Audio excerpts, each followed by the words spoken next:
SSLUG stands for Students for Sustainable Living and Urban Gardening. We put on workshops every month and then volunteer shifts every week. I would describe composting as kind of recycling, but with plants. Like you're taking all the food scraps that, like a banana peel, an apple core, coffee grounds, and taking all that, putting it into a pile with things like leaves, wood chips, those sorts of things, and it all breaks down together. It turns into a very nutrient-dense material that you can then put back into the soil to then grow more food and restart that process.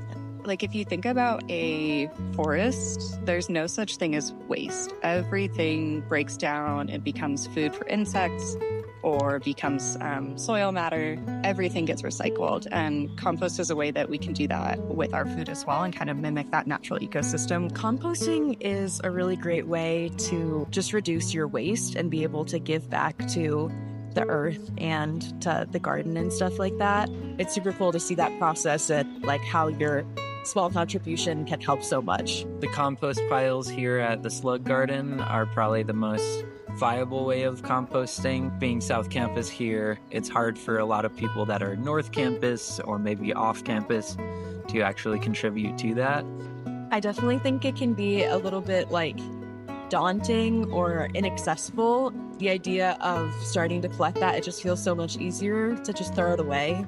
But it really is easier than a lot of people think. Either like freezing your compost so that it doesn't smell, or getting like a compost bin of your own can be really good ways to start doing that. It's starting to get really cold here in Flagstaff, and so we're kind of done with the growing season for almost all plants. And what that means is it's time to put all the garden beds kind of to bed for the winter. And one of the things that we do to help protect the soil is layer compost and mulch and straw. One of the best things you can do for soil is keep it covered. And so while it's not growing plants, we want to keep it covered with mulch and straw to protect it and to provide a good habitat for beneficial insects. And over the winter, that will all break down, create more nutritious soil, and it'll be ready to plant in the springtime. My favorite part is definitely the connections I've made both with the other executives of the club and the people who come to volunteer shifts, come to workshops, all of that stuff. It's really nice to see how everyone is like bonding over their love of nature and sustainability and being able to work on that on campus and get involved.